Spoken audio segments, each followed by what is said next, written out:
Muhterem Müslümanlar, kıymetli şeylerin badi heva yok olmaması, en parlak, en cazip şeylerin mesnetsiz solup gitmemesi, katlanılan meşakkatlerin, çekilen ıstırapların boşu boşuna olmaması ancak ahirete inanma sayesinde elde edilir. Dökülen terler, akıtılan kanlar, çekilen ıstıraplar, ahiretin mizan ve terazisiyle tartılmakla ancak kıymet kazanır. Nice emekler vardır ki dağları yerinden sökecek çaptadır. Fakat bu emeklere bir mükafat, bir karşılık verilmemiştir. Dağı yerinden sökecek, küre-i arzın hareket devrini değiştirecek, insanlığın kaderi üzerinde tesir edebilecek, en güçlü, en muktedir kimselerin hareketleri adeta boşuna gitmiştir. Bu hareketlerin boşa gitmemesi ancak ahiret sayesinde olacaktır. İç ıstırapları, bütün teessürler, telehhüfler ve hüzünler ancak ahiretle mükafata erecek ve kırık gönüller ancak ahirette tamir edilecek huzura kavuşacaklardır. Resul-i Ekrem aleyhissalatu vesselam'ı düşünün. Beşerin en mümtaz varlığı, insanlığın daima kendisiyle iftihar ettiği iftihar tablosu fahri kainatı düşünün. Düşünün ki 60 küsür senelik hayatı içinde dünya zevki namına bir şey tadmadı.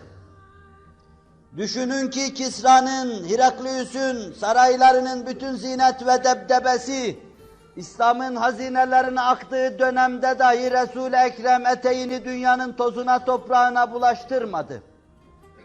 O sadece adeta bu dünyada ıstırap çekmek, bir hamile gibi büyük bir hakikati doğurmak için ıstırap çekti ama muttasıl ıstırap çekti. Aç durdu, susuz durdu, terkan içinde kaldı, cepheden cepheye koştu, içindeki büyük hakikati duyurmanın heyecanını yaşadı, sesi soluğu kesildi. Ne elde etti? Bu büyük ıstıraplı insan, bu insanlığın en büyük çilekeşi ne elde etti acaba?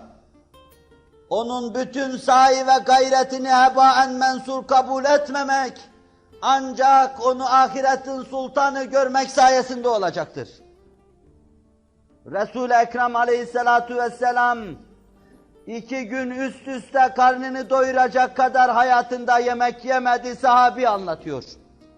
Değil 2 gün üst üste yemek yemek. Ebu Hüreyre yanına girdim diyor Resul-i Ekrem aleyhissalatu vesselamın. Oturarak namaz kılıyordu. Otururken dahi ıstırap dökülüyordu kendisinden. Yanına sokuldum selamdan sonra. Hasta mısın ya Resulallah dedim. Kulağıma fısıldadı duyacağım şekilde. El-cu ya Ebu Hüreyre. Açım ya Ebu Hüreyre, onun için kalkamıyorum buyurdu. Gözyaşlarımı tutamadım. La tebki ya Ebu Hüreyre. Fe inne şiddetel azab la yusibul cai'a ferman etti. Ağlama Ebu Hüreyre. Kıyamette azabın şiddeti dünyada aç duran kimselere isabet etmez buyuruyordu. Badi hava mı gitti Resul-i Ekrem'in ıstırabı?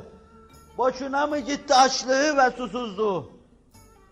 Mehalike göğüs gerenler, bela ve musibetleri merdiven merdiven aşanlar, dağları devirenler, en büyük cihangirler, insanlığın efkar ve kalbini tenvir eden nebiler, çekmedikleri kalmadı ama gördükleri de olmadı.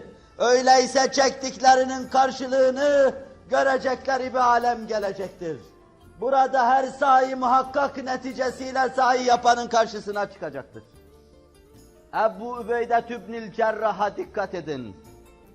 Size Resul-i Ekrem'in tanıtması için de ümmetin emini diye tanıtılan Necran vefdi geldi.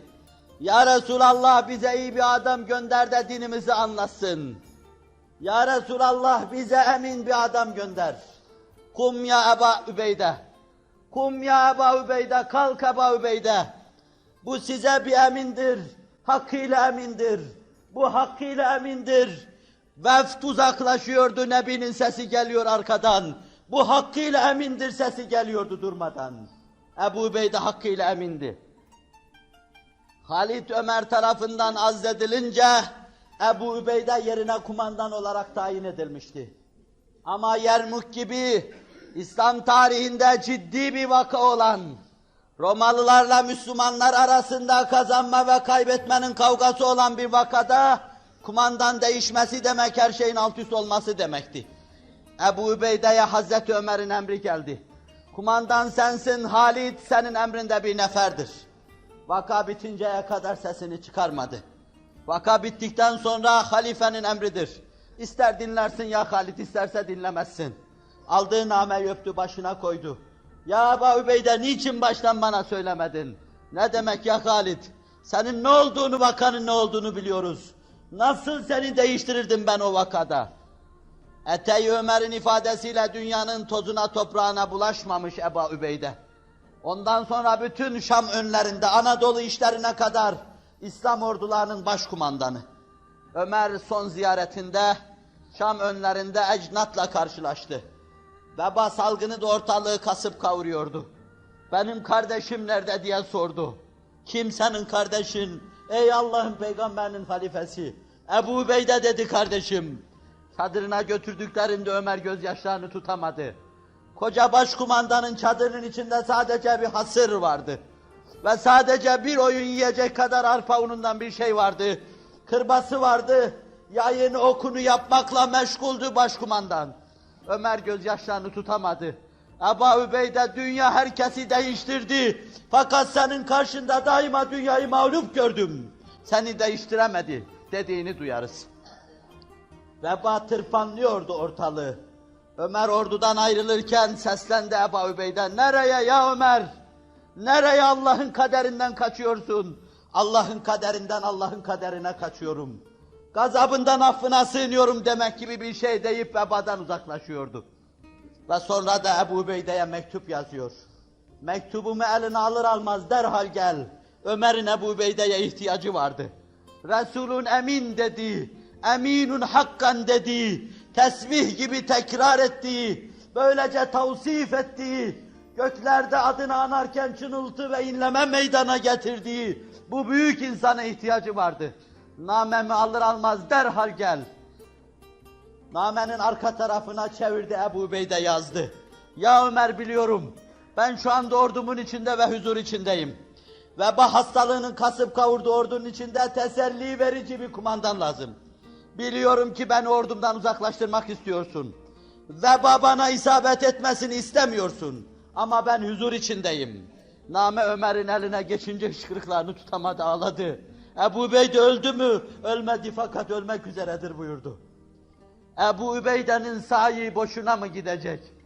Ağlayanların gözyaşları boşuna mı gidecek? Gönüllerini bir mısrap haline getiren, hak diye illeyen bütün insanların iç ıstırapları boşuna mı gidecek? Ceyhun olan gözyaşları boşuna mı gidecek? Eracif içinde canlı yaratan, en kıymetsiz şeyleri değerlendiren, en adi seslere cevap veren, en ehemmiyetsiz ve hakir arzuları isaf eden Hazreti Allah Celle Celaluhu Ebu Ubeyde'nin sesine kulak vermeyecek mi? Ömer'in feryadını dinlemeyecek mi? Nebinin arzu ve isteklerini isaf etmeyecek mi? Yığın yığın çilekeşler, yığın yığın mustaripler, yığın yığın hayatın yükünü sırtında taşımış, dağları devirmiş büyük dev insanlar, iç yapıları itibariyle cihanlara sığmayan bu büyükler sahi etmişler. Ve en leyse lil insani illa ma sa'a. İnsana sayinden başka ne vardır? Ve enne sa'yehu sevfe yura. O yaptığı sahi görecek, yaptığı sahinin neticesi ona gösterilecektir. ثُمَّ يُجْزَاهُ الْجَزَاءَ الْاَوْفَى. En âlâ şekilde, eksiksiz ve kusursuz, Mevla-i Müteal, sayeden herkesin sayinin karşılığını ifade edecek, yerine getirecek, o talihli kimseleri mesut ve bahtiyar kılacaktır. Cenab-ı Hak kulağı sağır, gözü kör, aklı gözüne inmiş, her şeyi maddede arayan şu 20. asrın materyalist insanlarına bu hak ve hakikatları duyursun, ölümden sonraki hayata göre hayatlarını tanzim etme imkanlarını bahşetsin. Paslı vicdanlara, ölü duygulara Cenab-ı Hak huşşarlık ihsan eylesin. Ela inne ahsenel kelami ve eblegan nizam. Kelamullahil melikil azizil allam. Kema kâlallahu tebâreke ve teâlâ fil kelam. Ve izâ kure'el Kur'anu festemi'û leh ve ansitû leallekum turhamun.